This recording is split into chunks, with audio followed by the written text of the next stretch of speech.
गौर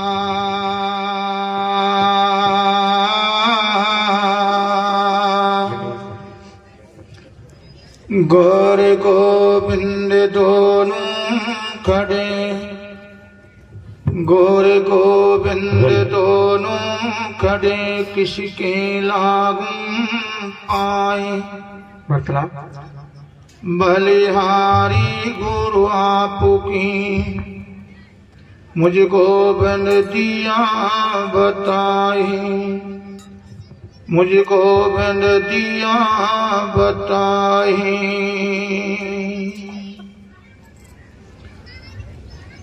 आज से हमारे माता हैं, बहन हैं, हमारे भाई हैं, भगत हैं, संत मुनि महात्मा हैं।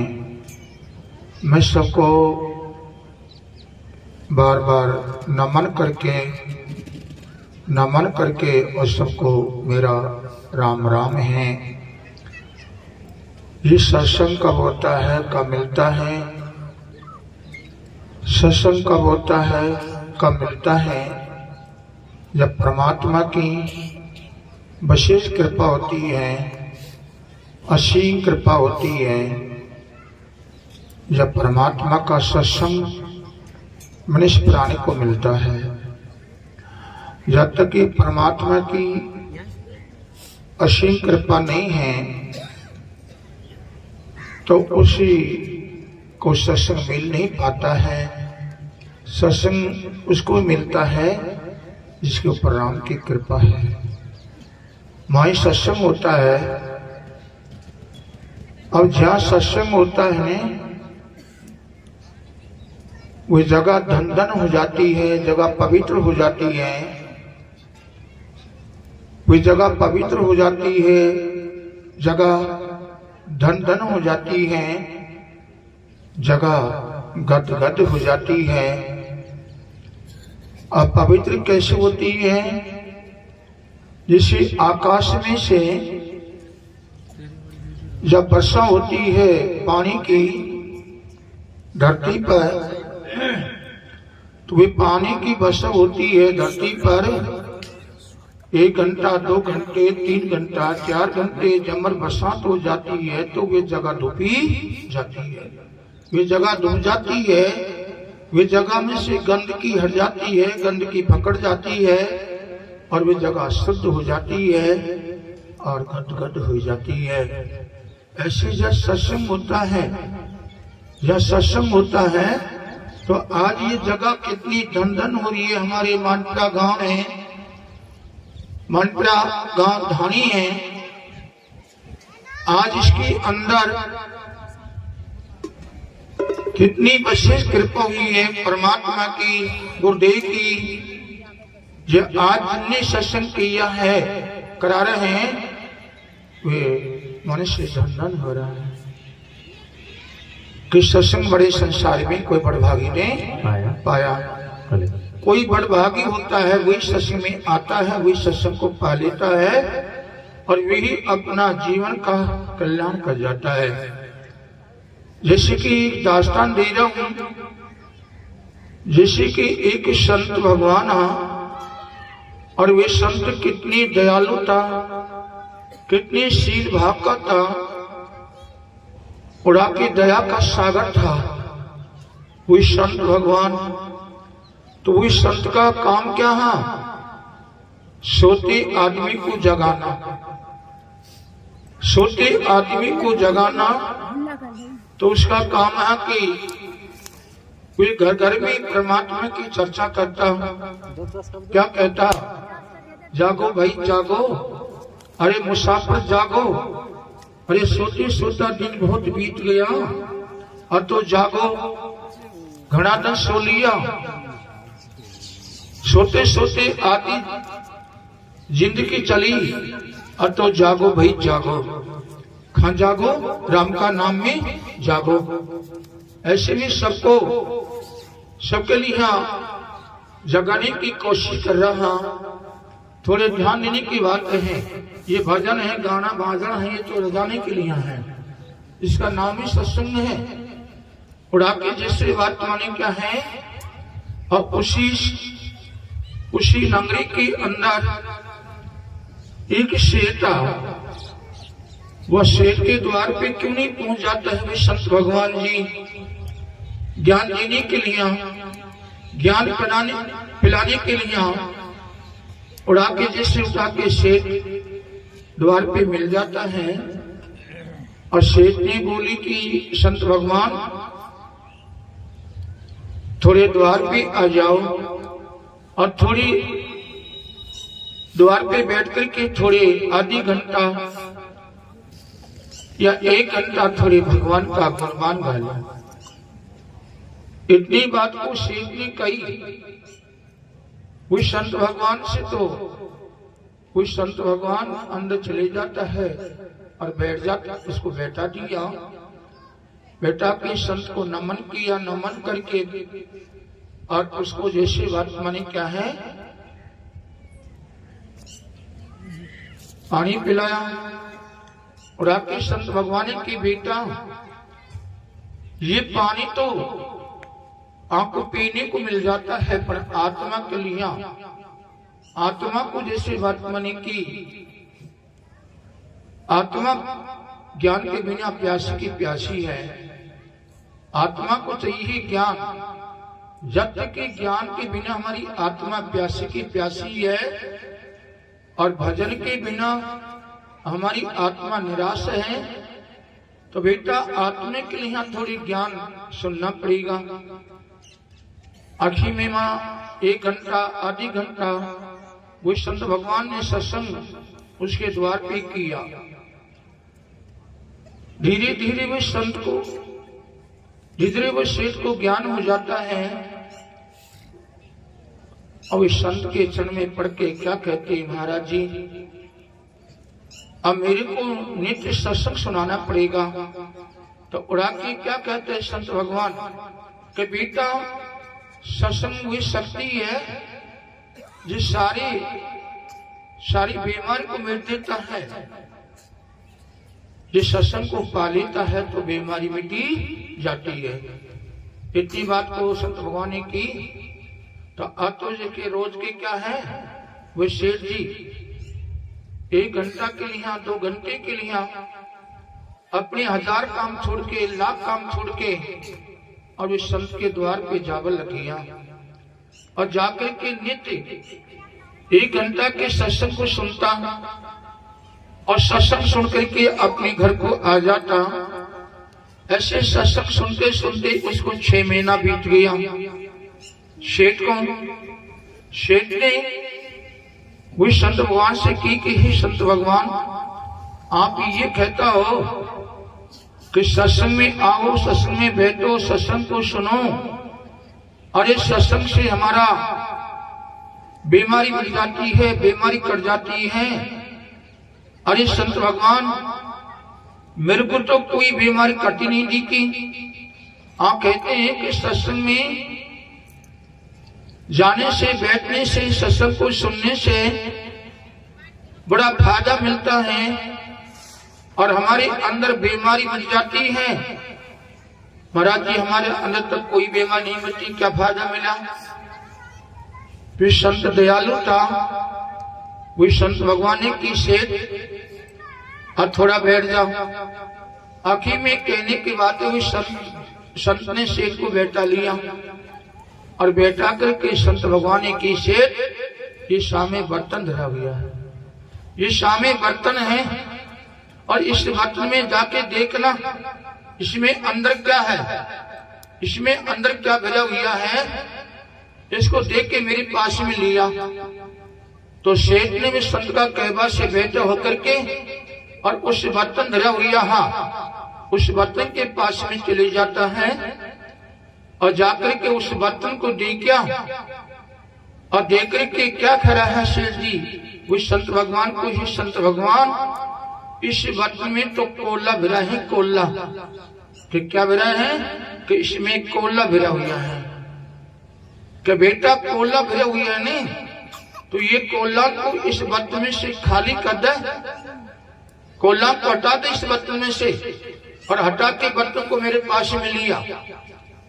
वह सेठ ने क्या किया, उस बर्तन में से कोयला को बाहर काट दिया और वह बर्तन को संत भगवान के पास में ले जाता है और लाकर के बोला सेठ जी कि महाराज जी बर्तन को मैं लिया, बोलो।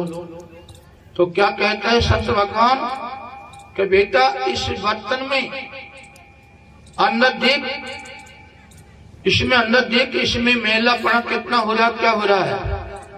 तो वाने बर्तन में गौर करके देखा तो काढ़ा ही काढ़ा हो रहा।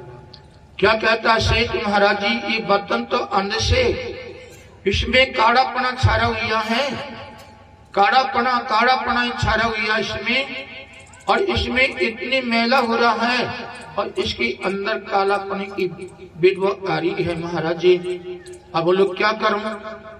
और आपके जैसे संत भगवान ने इतने शेर से की, शेर ने उसको देखा कि काला ही काला है, काला ही काला है, शुद्ध है ही नहीं।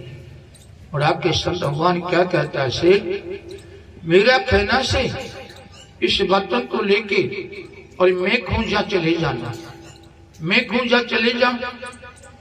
कि कहां जाऊं, कि एक सागर है और वह सागर में जल भरा हुआ है और सागर के जल को इस बर्तन में भर के ले आना मेरे पास में।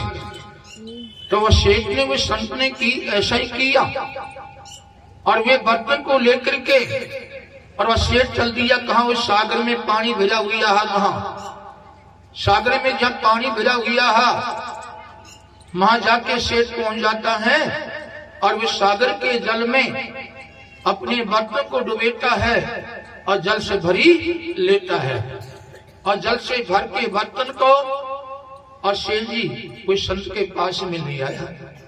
ला करके क्या कह रहा है, लो महाराज जी मैं बर्तन को जल से भर तो लाया सागर में से, पर ये तो गैला गैला में सब खाली हो गया। क्या बेटा खाली हो गया, क्या हो गया, क्या बेटा खाली हो तो हो जावा दे, अब क्या दोबारा फिरू जा, अब क्या दोबारा फिरू जा, ले बर्तन को सागर के अंदर और सागर के जल को इसमें भर के ले आना। फिर चल दिया दोबारा भी सागर में और जल में उस बर्तन को प्रवेश किया और सागर के जल को उस बर्तन में भर के फिर उस संत के पास में लेके चल दिया और जाके मन पहुंचा तो फिर बर्तन खाली हो गया। फिर बोली कि महाराज जी तो अब भी खाली हो गया, मैं क्या करूं, अब भी खाली हो गया बर्तन। तो फिर गुरु कहता है संत भगवान दयालु है ना, दयालु होता है कि बेटा दोबारा भी खाली हुआ तो हो जावा दे, अब के तीबारा फिर फिर भेज दिया। फिर बर्तन को भर लिया, फिर लाया तो फिर तीबारा भी खाली हो गया और खाली हुए बाद मैं क्या करें महाराज जी, क्या करूं, ये तो तेवरा भी खाली हो गया, अब क्या करूं। कि बेटा खाली हो गया ना तो हो जावा दे। और तू ये देख बर्तन के अंदर जिन्हें तूने देखा इसमें कालापना, मैलापना, भद्दापना, देख तो सही। अब इसमें कितना मैलापना है, कितना इसमें गंदगी है, अगर नहीं है कोई फर्क पड़ा है कि नहीं पड़ा है। उड़ा के क्या है तो उसने देखा संत भगवान के कहने से तो वे कालापना छूट जाता है, गंदापना छूट जाता है, कालापना मिट जाता है और वे बर्तन अन्न से शुद्ध हो जाता है और बर्तन में चमक आई जाती है, चमक बन जाती है, शोभा बन जाती है। तो उड़ा के संत भगवान की बेटा और सुन ले मेरी बात को, इसी बर्तन के अंदर गंदगी जो जल का ढोबा से होगी, जल का ढोबा से इस बर्तन की गंदगी चलेगी, गंदगी मिट गई, गंदगी का अंत हो गया और ये शुद्ध हो गया जल से। जल भरने से और जल भर के अब खकोड़ के खाली कर देना, फिर भरना, फिर खाली कर देना तो मैलापना मिट गया और तेरा बर्तन में चमक आ गई, तो इसके अंदर की बीमारी कट गई। ऐसे क्या है कि तेरा मन है तो बर्तन क्या है, शरीर है वतन कह दो या शरीर से वतन कह दो, या से चाहे मकान कह दो, या से कमरा कह दो, अरे या से चाहे मकान कह दो, या से चाहे मेजत कह दो, या से बंदर कह दो, या से तन कह दो, या से तन कह दो, या से साधन कह दो। ये स्वरूपी मन है, शरीर मनुष्य है, शरीर है, या 5 तत्व का 3 गुण का है। अब ये शरीर के अंदर की बात है, जैसे बर्तन के अंदर काला पना मेला पना, ऐसे हमारी अंतःकरण मेला हो रहा है। तो मेरा कहना सबसे माता है बहने, जिसे उठा करके हमारा शरीर की धुपाई जल से हो जाएगी और साबुन से भी हो जाएगी और चमक आ जाएगी, पर मन की धुपाई जल से नहीं होगी। मन की धुपाई जल से और साबुन से नहीं होगी। कौन से? यह ससों की सागर है। यह सत्संग क्या है? सागर है। अब ये सागर में हम आए हैं, सागर कह दो, या से ससवी गंगा कह दो, गंगा कह दो, या से धाम कह दो। सबसे बड़ा धाम क्या है? सत्संग है। यह समान कोई धाम भी नहीं है। तो मेरा कहना है, तो हमारा मन का मेल कहां छूटेगा? ये सागर रूपी ससंपी जल को और राम नाम के साबन दोनों का प्रयोग करेंगे तो मन का मेल छूटी जाता है। अब मन का मेल क्या है? ये भी ध्यान कर लो। मन का मेल क्या है? शरीर में क्रोध आ गया तो मन का मेल छा गया। क्रोध ही मन का मेल है। अपमान करना ही मन का मेल है। तेरी मेरी करना ही मन का मेल है। बुराई करना ही मन का मेल है। बुरा मत मानो। छल करना, कपट करना, बेईमानी करना, ये मन का मेल है। दारू पीना, सट्टा खेलना, जुआ खेलना, किसी का प्राधन को हरना, ये मन का मेल है। अरे माँ पिता के लाद देना, घुमा देना, कड़ी वाणी कहना मन का मेल है। अरे ध्यान करने की बात है, ये मन इतना गंदा हो जाता है, इच्छा करा तो मन मैला हो जाता है। किसी ज्ञानी की इच्छा कर गया, किसी ज्ञानी की कलाकार की भी इच्छा कर गया तो मन मैला हो जाता है। ज्ञानी की हमने किसी की बुराई कर ली तो हमारे मन मैला हो जाता है। मन का मेल है, बुराई करना ही मन का मेल है। ये मन का मेल है। को रजा गाब गाबम रजे चल में मजरा बजा लो, गालू बजा लू, गालू बजा लू, रजा में धोखा में आखिर में सत्संग की वाणी को और गुरु ने नाम दिया है। ये दोनों को संग में लेकर चलना पड़ेगा। बुरा मत माने। मेरा कहना अनुभव ज्ञान है, अनुभव ज्ञान है मेरे पास में। मैं कोई पढ़ा नहीं हूँ। कोई जानता है कि महाराज जी रामायण पढ़ता होगा, गीता पढ़ता होगा, महाराज जी से भेद पुराण पढ़ता होगा, नहीं। मेरे पास में अनुभव ज्ञान है। अनुभव ज्ञान कैसे हुआ है? जैसे कि एक बार दुकान पे से मैं लाया पहनने के लिए कपड़ा, पहनने के लिए कपड़ा लाया दुकान पे से, तो उस कपड़ा को जैसे क्या है, मैंने कुर्ता समा लिया, धोती मान ली, तो कपड़ा किसो चमक ही कपड़ा, चमक ही, और कपड़ा निर्मल था। अब एक कपड़ा को ला के वे कपड़ा की मैंने धर नहीं धरी, आखिर में महीना 2 महीना तानी 3 महीना तानी वाको मैंने नहीं तो पानी में धोया, न साबुन लगाई, वे मेला का मेला हो जाता है। इतनी मेला हो गया, वे कपड़ा के ऊपर गंदगी प्रवेश हो जाती है, कपड़ा मेला हो जाता है, कपड़ा में कड़ाई आ जाती है, कपड़ा में कड़ाई आ जाती है, कड़ाई भर जाती है। अरे कपड़ा के अंदर उस मेल के कितनी विद्व आ जाती है। विद्व माता, मैंने विचार किया, जिस दिन कपड़ा को लाया आपका दुकान से आया, वो दिन तो कपड़ा में चमक थी और कपड़ा बड़ा सुंदर था, निर्मल था, और अब कपड़ा में कितनी गंदगी प्रवेश होगी। ये कपड़ा की चमक भी दब गई, कपड़ा में निर्मलपना भी हट गया। अरे कपड़ा में कितनी, अब इसकी गंदगी कैसे जाएगी, कैसे चमक आएगी। विचार किया दुकान पे साबुन लानी पड़ेगी, और दुकान से साबुन भी ले आया और ला करके, और मैंने क्या किया, बिना जल सूखा में डेढ़ थड़ा, सूखा में डेढ़ थड़ा साबुन को, सिंबू सूखा में थड़ा देवे लग गया साबुन। अब कपड़ा को कितनी साबुन लगा ली पर मेल नहीं कटा, कपड़ा का मेल कपड़ा में रहेगा, कपड़ा की गंदगी कपड़ा में रहेगी।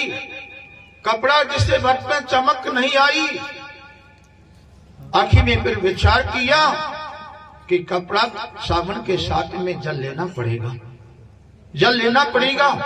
जब जल में कपड़ा को गीला किया और कपड़ा जल में गीला हो जाता है, जो साबुन का और जल का दोनों का प्रयोग किया, धीरे धीरे धीरे धीरे मनवा सब साबुन से मेल कट गया, मेल कट जाता है और चमक आ जाती है, शोभा बन जाती है, और ये कपड़ा निर्मल हो जाता है, कोमल हो जाता है, निर्मल हो जाता है। ऐसे कपड़ा को ऊपर दास्तान दिया है। ये हमारे अंतःकरण की बात है, अंदर की बात है। जब तक कि हमारे को, जब तक कि क्या है, सत्संग का प्रयास नहीं किया, नाम का प्रयास नहीं किया और बुरा कर्म का त्याग नहीं किया, गंद की त्याग नहीं किया, तो कहते भी राम राम कर ले, कहते भजन कर ले, आखिर में गंद की नहीं तो ऐंठ का ऐंठ रह जाएगी, कढ़ाई की कढ़ाई रह जाएगी। किसी को झुक नहीं पाएगा, किसी को झुक नहीं पाएगा। जो नहीं झुकेगा कि लिए अज्ञान को साथ में करे ज्ञान की बात, और अभिमान अज्ञान है घुमा खाऊं ला। बड़ा ध्यान की नहीं बात है। आज के कुल में ज्ञानी बन रहे हैं, और मैं थोड़ा सा जानता हूं, मैं लौटा संत में छोटा सा आया। कोई जानता है कि साथ बड़ा तगड़ा संत होगा, लौटा संत होगा। मैं तो छोटा सा हूं और छोटा सा ही हूं, सिमू छोटा सा ही हूँ, संत छोटा सा ही हूँ, छोटा बन के रहूंगा। और अपन जैसे सत्संग में तो क्या सुबह से शाम तक मत छोड़ो, यह भी मैं कह रहा हूँ। गुरु भगवान की पर अभिमान होते हैं जिससे उताकर के कोई को झुक नहीं पाते, अभिमान नहीं झुकेगा। या जैसे वर्तमान क्या है, निशानी है, जिससे कोई भक्त हो, ज्ञानी हो या बिना ज्ञानी हो, ये किसी को नहीं झुक पाता है, नमन नहीं करता है, तो जान लो कि अभिमान है, निष्ठम पाप है, या के अंदर कोई सार भी नहीं है। आम की धाड़ी होती है, आम की लगा लो या कोई वृक्ष की धाड़ी लगा लो, और वह धाड़ी के अंदर फल है, फल है तो फल का वजन से धाड़ी झुक जाती है, समूह झुक जाती है, सब कुछ झुक जाती है, पर इसमें फल नहीं तो तनी की तनी रही जाती है, तनी रह जाती है। मेरा कहना है जिसको ज्ञान का और भजन का बजट है वो सबको झुकता चिल्लाई जाता है। बोल गुरु भगवान की।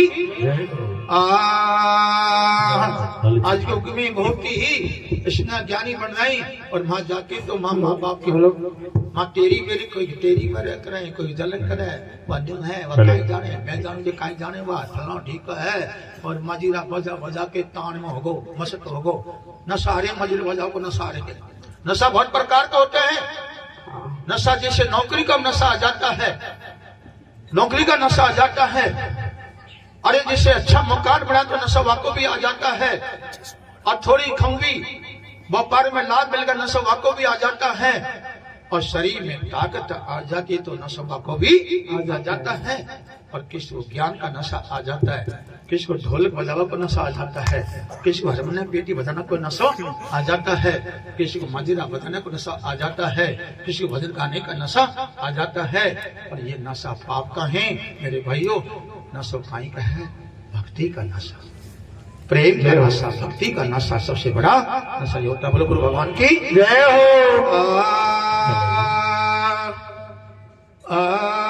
नुंगरा मुझको ना मिले, सुंगरा मिलो हजार, एक नुंगरा के शीश में, एक नुंगरा के शीश पे तो लाख पाप को भार।